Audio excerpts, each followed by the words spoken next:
Thank you, everybody, for joining in on the Exploring Main Street Community Interchange. We're so glad everybody was able to make it. This session is going to be based around Buena Vista and their Magnolia Square project that they have done. So hopefully you are able to get a little bit of inspiration here from this this presentation. So why don't we just go on ahead and proceed? So just for meeting controls for anybody who is foreign to Microsoft Teams, this meeting is going to be recorded, so I would encourage you all to mute yourself outside of the speakers. And of course, take note of the chat features that are also available through Microsoft Teams. So if you have a question, feel free to raise your hand using that emote right here, and then also use the chat function if you have anything that comes up. We will have time at the end for an open Q&A session. But yeah, we're gonna keep things moving. All right, so the agenda for today for the community interchange, we're gonna do introductions, a little bit of a icebreaker, and then I'm going to introduce our guest speakers from Buena Vista who are here in the chat. Then we're going to have some time for discussion and reflection, and then talk about some things that are going to be coming up in the near future. But of course, to introduce the Virginia Main Street team, we are all here in the chat. We have our program manager, Courtney Maley, and then Amy Guzelitis, who is out in Southwest Virginia, Blair Burglar, who is in Northern Virginia, myself, who is in Central and Shenandoah, Kyle, who is out in Eastern Virginia, and then, of course, last but not least, Zachary Whitlow, who's in Southern Virginia. And also want to take the time for all of our explorers here. If you are not already in the know, please take the time to check out our program website at dhcd.virginia.gov/VMS. And we also have a blog. Be sure to subscribe there, and then you can also get some ideas on some things that are going on around the state. And you can also support some of your fellow Main Streeters that way. All right. So we're going to open this up with a little bit of a who's here right now. I am very curious, since we're going to be talking about public spaces during this presentation, I wanted everybody to kind of introduce themselves, but then also talk about the public spaces that are within your Main Street district and how they are being utilized. So that can be anywhere from a just some public benches for picnics, or a pavilion for a farmer's market, anything that's unique that's going on within your community. If you guys have any sort of like festivals or things like that. So I don't want to call on anybody quite yet, but I'm looking for my extroverts to perhaps raise their hands first here. So please tell us your name and then also your community, and then we'll talk about how your Main Street is being utilized. I see Stephanie Johnson here first. Good morning, everybody. My name is Stephanie Johnson. I'm the planning director here in Cumberland County in Central Virginia. I am new to all of this, so I am looking forward to learning.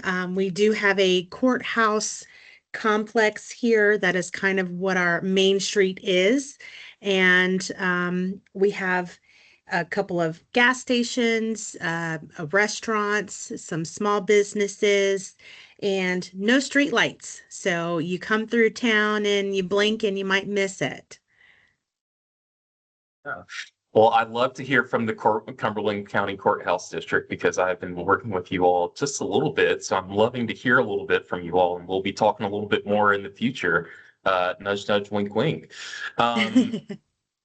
And I see Sarah Mosley's hand. Good morning. Hi, Stephanie. I actually have property in Cumberland County, so it's nice to hear from you. I'm Sarah Mosley. I'm in the town of Lovettsville, so we are the top town of the state. And within our Main Street district, we have what we call the Squircle. It's not a square and it's not a circle, but it is surrounded by stop signs, and it's more of a rectangle. And that space is utilized for our veterans memorials. So we do a lot of our ceremonies there for 9/11 and Veterans Day and Memorial Day, as well as our Oktoberfest. So we have an annual Oktoberfest festival, and we do our community games and competitions on that circle, as well as a lot of community, I guess, events like the tree lighting. Boy Scouts and Girl Scouts utilize that space. So I love the squircle. yeah, But very yeah, unique. yeah, and the thought of an Oktoberfest, that sounds really appealing right now. Um, w- uh, yeah, well, thank you for sharing that, Sarah. I have to make a trip up to Lovettsville at some point. Anybody else here? Before I want to carry us to about 11:10 with this. So Debbie Stern, I see you. Good morning, everybody. I'm Debbie Sturm. I'm the Director of Community Development for the Town of Orange. We are a prior Main Street location looking to get back into the program. We do have a fairly vibrant downtown with some vacancies, unfortunately, but there are several things that we have going on in our downtown area throughout the year that we hope, or we know, bring people to downtown. We have Taylor Park, which is a donated area of our community, donated many years ago, that we use for festivals. We also have a music festival throughout the summer months. We also have our annual street festival, which is up and down our main street that stretches several blocks and brings thousands of people to the town in early September. And then toward the end of the month in September, we have what we call Orange Toberfest, which is on a little side street of our downtown area near our visitor center. We have a lot of cidery and beer vendors that come to celebrate at that time of year. So a lot of potential for our downtown. We are actually in the process of designing a streetscape renovation for both our main street and another main street, a major street that comes into town. So we're doing a lot to improve our gateway into the community, as well as renovate our downtown to make it more attractive for not only citizens but visitors as well. So we have a lot going on. It's nice to see everybody Yeah, today. Thank you. yeah, thank you, Debbie. Love to hear that about Orange. And I know especially you all have a pretty good amount of murals as well. I know at least one notable muralist that's out of Orange. So maybe that is a little bit of a catalyst for some of our uh, other communities here. Does anybody have any public spaces that are utilizing uh, murals or anything like that? I see Savannah's hand, and then I also see one more hand that just went up to Lisa. Hi everyone, I'm Savannah Frazier. I'm the Events and Marketing Director with the town of Newmarket. We have, in our downtown space, we have a pocket park which has a restored image on the wall that had been done a few years ago, but very exciting. We just finished our first public mural in public art just a couple of weeks ago. We're doing the final touches, and we're excited to do a ribbon cutting in the middle of November. So that was a really fun process for us, and we've heard a lot of great feedback. So we're excited to start bringing more the potential of more public art to Newmarket. Love that. Love that, Savannah. I think you've triggered the Shenandoah crowd a little bit. I see Greg's hand just went up, but then I also saw Talisa. Would love to hear from you as well. Hi, yes, thank you. I'm Lisa Blakely, and I am the Downtown Development Manager with the City of Suffolk. And Ed Beardsley is joining me here, and he is on our Downtown Advisory Committee, as well as very entrenched in the arts community and a restaurant owner in downtown. We are in the process of building our assets and connecting them all. Our City Council just declared an arts and cultural district in our downtown area. And so we are working to connect and mobilize. We have been fortunate to have several public spaces that we use. The Downtown Festival Park, which is a new park area that stays programmed with anything from concerts to community events. We have a courthouse fountain park, which is more of a linear park that we incorporate for smaller events, but also bring it into our larger events such as Taste of Suffolk. We have a new library that will be opening towards the first quarter of 2026. And that is pretty much a state-of-the-art library. And so we're super excited about the programming that they will bring, both inside the walls and then outside with the outdoor plaza. Our visitor center has a pavilion, an outside pavilion, and they hold a lot of different events from farmers market, weekly farmers markets year round to they just had a brand new event that was wildly successful. It was Picklepalooza. And we'll be moving that to our downtown festival park next year. It was so successful. And then our Constance Wharf is right on the water, the Nansemond River, I think, right? And so there's that is right in the backyard of our Hilton Garden Inn. And so that big lawn space stays programmed as well. And then lastly, we have a train station that years ago was renovated, and we just did a new renovation on it. And that is a great little asset too, because it's right in one of our gateways. And so we'll have a grand illumination coming up. And so all the downtown lighting that will incorporate all the spaces that I just mentioned. Yeah. Thank you. Well, thank you, Suffolk. I wasn't sure if we were listening to Suffolk or Times Square there for a second, so I appreciate it.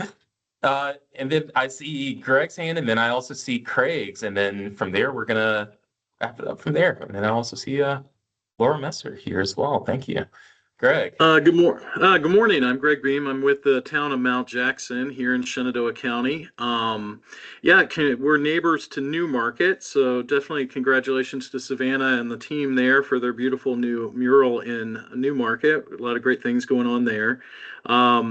Here in Mount Jackson, we have our beautiful little Mayor's Park, which is sweet. We have several events, music events. We just hosted and collaborated with the high school here to do a spooktacular, which is their kind of fall fundraiser event. And so the band kids and parents and boosters are all really excited about that. So that's a success and a new tradition here in Mount Jackson. Also, we have our Mary on Main, and we have summer events. There's a little band like gazebo there in the park. And so it's just a nice kind of picturesque space to have these events and gatherings. So yeah, that's all.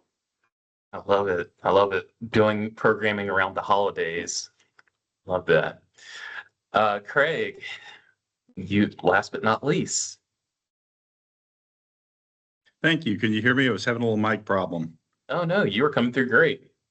Well, good morning, everybody. I'm Craig Hughes. I'm kind of still the new town manager of Brookneal. I've been here about a year. We have a lot going on in our town. We just had last Saturday, we had a advanced fast pitch softball tournament come to town. We had about 15 to 1,800 people, 19 teams. So that's something we're going to do 2 or 3 times a year to raise money for the local Dixie League softball teams. A big event on our calendar coming up is our Christmas parade. We have one of the largest Christmas parades, and believe it or not, the state of Virginia, with over 100 floats and items. So we're getting ready for that. We're also reigniting our tree lighting this year. So we're getting a tree, 15 to 20 foot tree. We're going to have a choir for that event, and that's all going to be on one day. And we're having our Trunk or Treat Fest on the last day of the month, of course, for Halloween, where people bring their cars in town or in the churches, and our police and fire inspect the treats, and then we give them out to the kids so they have a safe place to trick or treat in the town that's well lit. A lot going on in Brookneal. We have a new restaurant open up about 5 months ago, Staten Station. It was an old bank that it was completely renovated, and they're doing a tremendous business. We got some food trucks. We had our town day on the 27th of September. It looked like serious rain. It didn't rain, so a lot of people showed up. It was a great day. It was about a 6 or 7 hour event. All the vendors sold out of food, so I think that's a measure of success. But also, we're jumping back into the Main Street program. We were in it about 15 years ago, I think, and kind of dropped off the radar, but we're looking to reinvigorate the town. The biggest thing we're working on is a riverfront park. We've got our name in the hat for a $75,000 grant. Once we get that, we'll plan out our park and go ahead and hopefully get some funding and solicit donations to get that going. We'll have about 10 parking slots for campers. We're going to have a pavilion, some fire pits, a lot of places to walk and enjoy nature down on the Stanton River. So that's kind of a short summary for Brookneal. We're small, but we're strong. And thanks for your time. Yes, y'all are. Well, I appreciate hearing that from everybody here. Just so everybody is aware, this presentation will be sent out afterwards. So if you are currently trying to fill out your calendar with all of these events that are going on across the state, no need to do that. This will come out a little bit after this presentation. So definitely visit your neighbors as they are doing all of these things, whether it's an Oktoberfest or a spooktacular or a Christmas event, one of the largest Christmas events in Virginia. I think that's what I heard. So yeah, so before we even hop in here, I think one key thing that I did not include in these slides, so a little slap on the wrist for me, a big key takeaway that I think is important for this presentation is the fact that all of you are doing great work with the public spaces that you all are having. And I think there is a quote from Field of Dreams where I believe they say, if you build it, they will come. I don't want to get a universal cease and desist for saying that on this presentation, but I do think there's some credibility to that. But I also want to add an asterisk, is that they will come when there's a little bit more programming around it, or they will find ways to do programming. So I think that's going to be a key thing to keep in mind for this presentation, and perhaps I'll slip that into the slides after I send this out later. So now to start introducing our guests a little bit. All right. Well, I thought I had a little bit of a pointer here. So our guests today are going to be Buena Vista. So if you actually are able to see my cursor here in this pink section at Rockbridge County in the Central Shenandoah section, you can find Buena Vista right here at number 4. So for those who don't know about Buena Vista, it is located in southeast Rockbridge County, as you can see here on the map. And it is a little over 7 miles from Lexington. So if you know right off of I-81, you can find Lexington and Buena Vista. So to you all's point, talking about thank you for the star there. For the natural amenities, as many of you all had mentioned earlier, and that star right there is actually to show where Buena Vista is. The plenty of natural amenities that are nearby for Buena Vista are the Blue Ridge Mountains and, of course, the Maury River, which is very closely tied to the community. And then, of course, if you're curious about the population size when it comes to Buena Vista, according to the U.S. Census, there is an estimated population of 6,600 people currently living within the city. So that is just a very high-level presentation as to what Buena Vista is. But I think it's better that you hear it from our guest speakers today. So first up, I want to introduce Christina Ramsey. She is the economic developer for Buena Vista. She has been working in economic development, or at least adjacent to it, for the last 6 years, and has taken on the role as the economic development director for the last 3. I think she is very important to the town because she is also born and raised. So she has seen what Buena Vista has been like since she was young into what it is today. And I think a lot of that can be credited to her work, but then also the larger Main Street organization's work as well. So I'm going to go ahead and toss it over to her, and I am going to sit back and let her talk. Christina. Thank you for the introduction, Kelvin, and the intro on BV. I always find it amusing. We have to explain all the little details of where we're located, and I know many of you on the call probably feel the same way. Like, our goal one day is to not have to explain what we're close to, that people just know where we are. But I'm excited to be here and share a little bit about BV. We were founded in the late 1800s, and we were one of the early industrial boom cities. Investors were really drawn here, as Kelvin said, we're a natural asset. So we're right along the Maury River. We had access to canal systems, abundant timber farmland, and later had 2 rail lines that came through the city. So we were a natural hub for industry, ironworks, textiles, furniture manufacturing, paper mills, everything you can imagine for an big industrial boom town. And as many small towns did, our economy started to decline in the mid to late 20th century. We were also then hit by several devastating floods in the 60s and 80s, and then the 2007 recession caused some additional challenges for us. So this photo is a good example, but in 2018, 2019, and honestly, much of my life, downtown was largely vacant. 2018, 2019, we were about 50% vacancy rate, if not more. And it was severely blighted. So there was not much going on in town, and a lot of locals just had no reason to go there. We are grateful that in early 2019, developer Ed Walker came in. He purchased a lot of properties, many of the properties in downtown, with the plan to land bank and develop those, and later decided to auction them off in 2020 undeveloped. But we were very fortunate that we received a community development block grant for planning in late 2019. So we were able to start putting together a downtown revitalization strategy, hearing from the community, putting together a real actionable plan to drive growth. And that plan really started to serve as a catalyst for us, and things were starting to shift, many new businesses opening and momentum shifting overall. Kelvin, if you want to switch the slides. We do have one great gem of the early era that's still standing, partially, because fun fact, Buena Vista Hotel building actually burned down in 1890, and they rebuilt it not even a year later. But this later became an all-women's equestrian college, and soon after that, SVU, Southern Virginia University, in the late 1990s. And it's now a small liberal arts college, home to right around 1,000 students, and they come from all 50 states and several other countries, and they really are an integral part to our economy and community overall, doing a lot for us here. Here's this guy. So momentum was really shifting. There was a lot going on, but we hadn't had a big project for the community to see and really get excited about.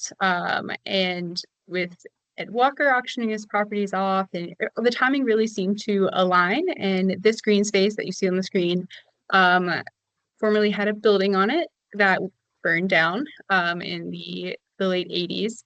And just, it was one of the properties he owned, and felt like a natural transition, a natural space for us to have gathering place and event venue in downtown, because we did not already have one. So this sits at the corner of 21st and Magnolia, which is right in the center of downtown and truly the heart of our city. So it was just felt like an absolute natural location for it. And at the time, our city staff, me and our community development director, Tom Roberts, were leading our Main Street efforts as an exploring community. But we had this incredible group, community group called Action BV.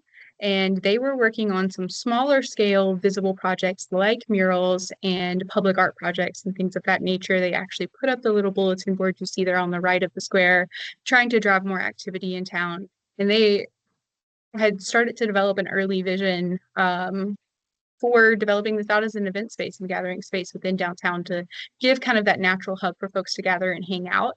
That group also, another fun fact, is the early founding for Main Street, because we were doing it as city staff, but they really drove the efforts and pushed for a Main Street program to be really intentional and drive that forward, and actually started a pilot program that we were able to get city funds for, to pilot for about 6 months and see if it would be feasible. And now here we are with an active Main Street program, which is really exciting. So obviously we didn't have a lot of money to work with, so we were exploring any opportunities we could in terms of grants and donations, fundraising, whatever possible, and it worked out. We were super grateful to receive a very generous grant from Virginia Outdoors Foundation, their Preservation Trust Fund, to purchase the property and start planning for it. So it was really just this empty green space, but we tried to start using it right away once we were able to acquire it, and have downtown events and outdoor movies and things of that nature before diving into some planning efforts. Switch to the next slide. So after we acquired it and started doing planning those events, we acquired a Virginia Brownfields Assistance Fund grant from VEDP to conduct those environmental assessments that were needed for the Virginia Outdoors Foundation grant, but also to take that early vision and start facilitating some public engagement. We didn't want to just build it and hope they come, because that can work sometimes, but we really wanted something that the community can be involved in every step of the way, something that we can be proud of and really have a sense of ownership in, to really drive things forward in the future. So we did a series of surveys, pop-up events, learned what the community really wanted to see, and this is what we came up with. So a large farmers market pavilion, outdoor public restrooms, a stage and band shell so we could have musical events. So we have this great public park across the river, Lamari, where we have tons of large festivals and bring thousands of visitors each year for the last 50 years. And we hadn't found a way to bring them into downtown just yet. So thinking that with some music events, we could kind of connect the two there. And from the completion of this, we really started taking off with it. Still working with very limited budget and exploring options for making it happen as little as possible. So we have this great group of local timber framers here that align with Virginia Military Institute's spring field training exercises, and they bring them in to help build timber frame pavilion structures throughout the Rockbridge community. So we brought them on board, and that would help us, engage hundreds of volunteers, bring community members together to supply the meals, and really just create something visible in a weekend. We start on Thursday and they finish it. This pavilion is raised by Tuesday. So City Council allocated about $200,000 for us to take that and run with it. And it's just truly inspiring the way that these projects come together. Like I said, hundreds of volunteers, and it all happens in a weekend. And just blows your mind how much goes into it and how quickly you can make it happen. So we had, beyond the 200 and some that participated in building the structure, we had probably 15 or 20 different community organizations and about 60 or 70 volunteers come together to help supply meals and be a part of it. We also led a peg program where folks could paint pegs and be a part of the structure, and led a series of different fundraisers to help make it happen, seeking whatever strategic partnerships we possibly could to do it. Yeah, it saved us tens of thousands of dollars. And then we were later grateful to take on another timber frame project in October and build the stage cover. So that was kind of the last big piece that where we were able to save money and kind of make the space come together. As the construction reached closer to completion at that point, it was time to name the space. And we knew from the very beginning, we didn't want to just put a name on it. We wanted to involve the community in that as well. So we opened it up for nominations. We received over 40 nominations from members in the community. They range from historical things to location-based, the former names of the city, things you can think of. And we had about more than 50 votes come in. We put boxes throughout the community, had online voting, and landed on Magnolia Square, which is really great for the location there, being right on Magnolia Avenue, and just a beautiful name and place for this space. But I'll toss it over. Yeah, thank you, Christina. And for those of you who are listening in, I also want to very much point out that if you're interested in learning a little bit more about this story as well, I know we have gone over quite a bit here, but also please check out Buena Vista's website, the government website, where they have the actual whole story of everything going on here listed out. And it was a great reference for this presentation as well. So just want to give them a little shout out, as this is very well documented on their website. So, well, moving on from there, I want to introduce Jen Carpenter. I've had the liberty of working with Jen now since I have started this job. Jen has been working for Buena Vista Main Street since 2025. However, she was very well working with Main Street before that, was a board member, if I remember correctly. And from doing her Main Street work, I think what is very charming about her story is that from doing Main Street work, she has since opened a business within the Main Street district. And I think that's really powerful, that the fact that she was able to do that. So I don't want to steal any more of her light. Would love if she told her own story. So Jen, I'm going to toss it over to you. Awesome. Fantastic. Thank you, Kelvin. And thank you, Christina, for that amazing history. It's really awesome to hear it. And it's kind of crazy to think that we're here already in such a short amount of time, that so much has happened for our downtown. When I first moved here, which was just about 3.5, 4 years ago, I knew I wanted to be involved in the community. So I reached out just a few months after moving here, and they were transitioning from the Go BV to a pilot program, Main Street BV. So I was recruited to be part of that pilot program, and I absolutely fell in love with the Main Street model, because what I ultimately came to discover for myself, what the Main Street model was, it was about a movement and empowering the citizens to be the change makers that they wanted to be inside their own town. It's really about advocacy and really helping rallying the town to help them see that, hey, if you want to be a part of something or make a change, you can do this, and that's something I've just really, the Main Street program has changed me because of that. And so I'm so grateful for it. Next slide. That's okay, great. All right, this was one of the projects of the downtown plan that Main Street got to be a part of. We helped out with all parts of the other things that Christine was talking about, but specifically the mural. It was an MOU partnered with the city, the Main Street program, and the Rockbridge Area Health Center. They're the people who own the building. So before it was just a white blank, and MOU was written up, went back and forth to really nail down and try to make everybody happy. Our previous executive director, Brooke Dalton, she's now our president, really fell in love with a muralist. Her name was Cheyenne. She's from Virginia, and she was on, her goal was to do 50 murals in 50 states. So she's very prolific muralist. And when we reached out to her, she literally said she was on board for the project, but the way the timing lined up, she literally had a week to squeeze us in. So everything happened so fast. Once the MOU was signed, we literally had like 2 days to get a lift for her, and she literally had like 5 days to complete this mural. So it was awesome to be on the grounds to help out with all the things that needed to happen really fast to make this project happen. There is a hiker in the picture representing, we're really close to the Blue Ridge Mountains and the Appalachian Trail. There's also a kayaker. There's a local beautiful birds and flowers, and it just really completely transformed the space. It's amazing. Okay, next slide. Now, after this awesome space, because when I first moved here, it was just like the first picture. There was it was just green, and the grass was well kept. It was a great place for my kids to run around. But after all of this, seeing this firsthand, this transformation happen in our downtown, I think the question arose, now what?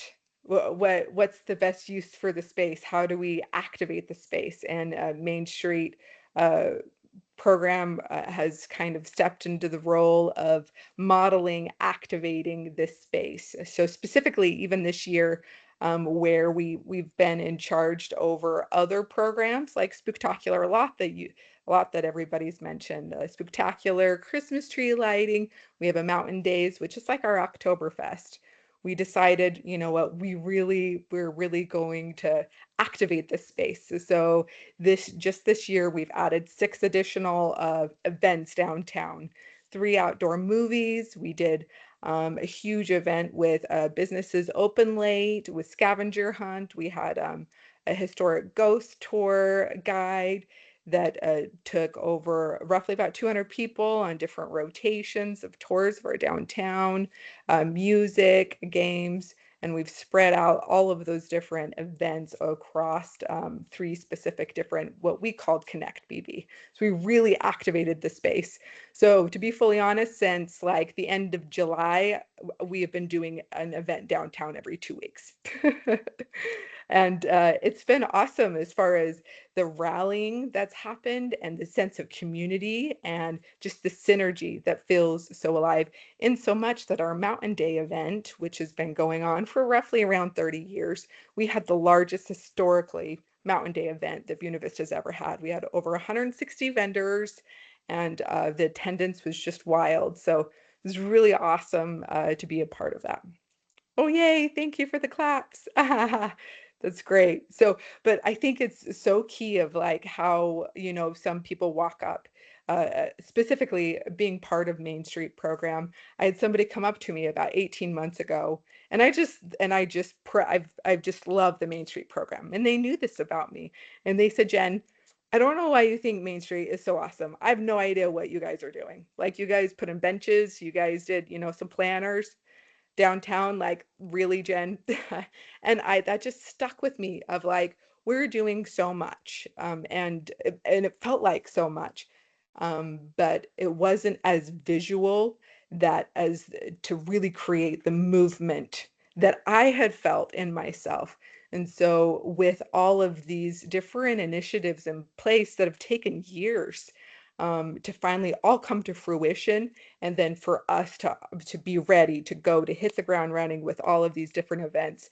The same person came up to me during this current Mountain Day and just was deeply touched and so grateful for the Main Street program, and was able to see really how much rallying and how important these types of initiatives are, and just really the great work that we can accomplish just by keeping at it over time. And that was really rewarding to hear. Okay, next slide. All right. Great. Yeah. Well, thank you, Jen. I realized as we were doing this, since transferring this over, there are some things that have been lost from my slides a little bit. But one thing that I also wanted to mention that I kind of alluded to a little bit earlier is that Jen is also a business owner within the Main Street District. And if I could flip these photos around, Jen's business is right across the street from the pavilion or Magnolia Square itself. So she has been able to see this space kind of come to life. And I think a really wonderful thing that I noted when I did a little surprise visit is that there's a farmer's market, and right after people get all of their their produce or whatever it is they're getting, they're able to walk right across the street and visit Jen at Leaf and More. She owns a bookstore. So, if you are in the area, certainly stop by and support a small business. So, but yeah, all right. So since we're kind of coming to the end of this presentation here, I did want to do a little bit of a recap of everything that you kind of heard through this. So in total, the Magnolia Square project was a 3-year project. The total project cost to date, and correct me if I'm wrong, it was $400,000. Is that right before I proceed on? Roughly, we've spent right about 400,000, but we've saved probably 350 plus thousand.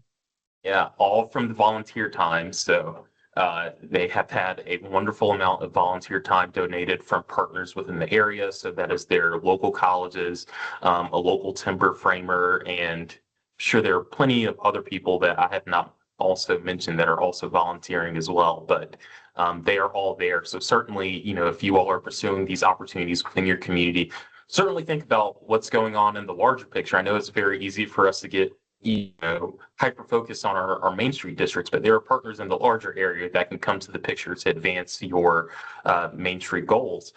But looking forward, since this project is not entirely finished yet, I think that's the really amazing thing about this story here is that this project is not quite yet done yet. I think we're looking towards the end of the year for this project to be fully completed. But currently what is in the works is that there will be a seating plaza. So if you see this photo here, it's actually gated off and there's some work being done on it right now. And additionally, there is going to be some public restrooms as well as a love sign and a donor wall for all of the donors that have donated their time, money, and tears, maybe. So, yeah. So, as we kind of wrap it up here, did anybody have any questions for Buena Vista? Whether it's from the Main Street perspective or the city side of things? Any questions? No? Well, if not, allow me. So Jen, just kind of going off of your perspective again, maybe taking off the Main Street hat here for a second, but as a business owner within the area, how have you seen the Magnolia Square? How has that benefited your business? so many visitors come. In fact, like within a day, we've had people from California, Kentucky, Florida, New York, people that are just passing through, and that because they want to get out and stretch their legs, and because the space is so beautiful for them, they can eat some lunch, enjoy the beautiful mountains. It's just so much more easier, and it makes sense for them to park and then walk along and check out the shops, because there's a place for them to just enjoy being outside and kind of take in our charming town. So I definitely feel like it's helped activate and encourage people, not only just instead of just driving through, to pull off and to walk around and to go check out and meet some of the business owners. And I would like to say that I feel like that all of it has just come together. It feels like it's like so slow and equally a fire hydrant at the same time, and that it's such a team effort from so many people, and people, their works that they did years ago that really helped lay the foundation for us to feel the benefits of the current owners right now downtown. And we have one question in the chat from Kathy Knudsen. So she asked, and this can go to either one of you here, what resources did you find the most helpful in getting the volunteers to come together? Great question. I'd say the biggest one for us is the local timber framers. I kind of spoke very briefly about it, but they've been doing timber frame projects in the area for over 20 years now, and they have a network of volunteers from all across the country that they call on for the builds themselves. And I mean, hundreds, probably about 600 that sign up, and they can only pick 150 to 200 for them. So that's a kind of a big starting point, but really making sure early on that the movers and the shakers in the community were involved, that we had Main Street, we had the big community organizations like the Women's Club, the Rotary Club, faith-based organizations, all those folks involved early on, so we could tap into personal networks for everyone, and focusing on direct asks for small things. So the Adirondack chairs that you saw, we directly reach out to our high school woodshop classes, and they built those for us. We reached out and met with the Women's Club, and they sponsored the benches, partnerships with Box for Wood, which is a local nature organization and nature center here in Rockbridge, to donate and plant all of the trees, calling on the high schoolers. So just calling on those personal connections, but asking small asks to start with, to bring folks together. And everyone really just, I think they really wanted to be involved in something, and which was the power in this project, where we didn't really have to beg. When we said, hey, we have this going on, and they're like, okay, how can I get involved? So everyone really just kind of jumped in. They wanted to see something big like this happen. So it came together really naturally and easily, I think. But we did pull some fun projects in too on the fundraising side, where I've got a fake golden toilet trophy sitting here, where we're like, we need more donations, we need more going on, where we're asking folks to donate just a toilet or just a sink or a specific element to help fund, like fill the space. We also did a slush fund sponsorship, where if someone donated over $50, then they would get a little toilet trophy, and had some different kind of naming opportunities and things of that nature too, that made it a lot more fun for folks. And media, we did not hesitate to do a press release at every corner and really blow this up on social media. So folks had no choice but to see that it was happening. And I think at that point wanted to be a part of the excitement. Christina, since we're talking about donations a little bit, and I think this might be the last question before we have to move on, but I think there's also a really notable part to this project as well. And you guys had a pretty big sponsorship, I guess, kind of comment, or rather donation come through as well. Could you speak a little bit to that? Yes. In the same way we talk about, we needed a big visible project because so much is happening behind the scenes. We needed something to take place while those things come to fruition. We have this really dilapidated former paper mill at the entry to town, right at the gateway. Cannot miss it. And we've been working very closely with the owner over the last couple of years to do some planning, environmental assessments, and really set the stage for redevelopment there.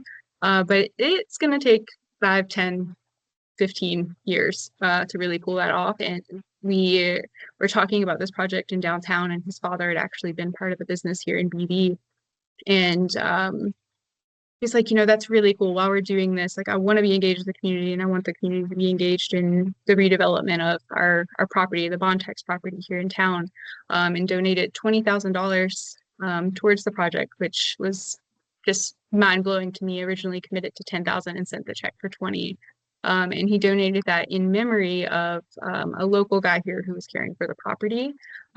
Just kind of that as that other local tie-in and bringing folks together for and telling the stories of people who have been here the whole time. So just adding on that momentum and while things happen behind the scenes. So not just improving things in downtown, but setting the stage for improvements just outside of it as well. Thank you for that. Well, that's it for our Buena Vista team. So I want to give them a little silent round of applause here. So thank you all. All right. So now we're going to move on to our last section here. So this section is our Eureka moment. So just based off this conversation, is anybody here feeling a little inspired, or perhaps after having this conversation, perhaps you want to share your developments that are going on? I know we talked a little bit about some other projects that are going on within other communities, but perhaps now you've gotten a little bit more motivation to talk about your own things going on in your community. So yeah, just want to open up the floor here with the last just about 15 minutes that we've got here. Or what ideas have you heard that could be adapted to your community?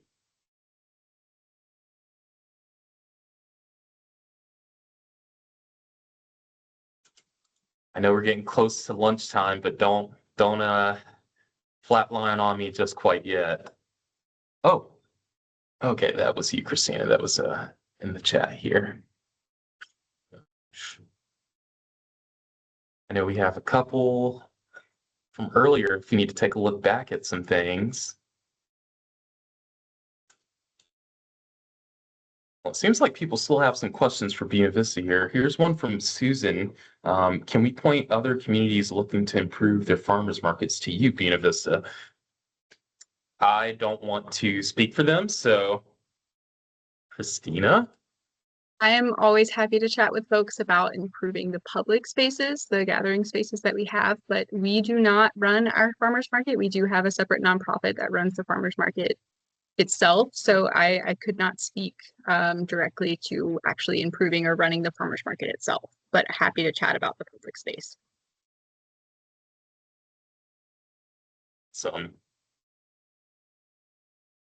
yes, and all of my coworkers are in the chat and doing some big plugs to our website. Be sure to check out our Virginia Main Street blog, where we talk about all of these things, whether it's the murals, farmers markets, or just these public spaces themselves.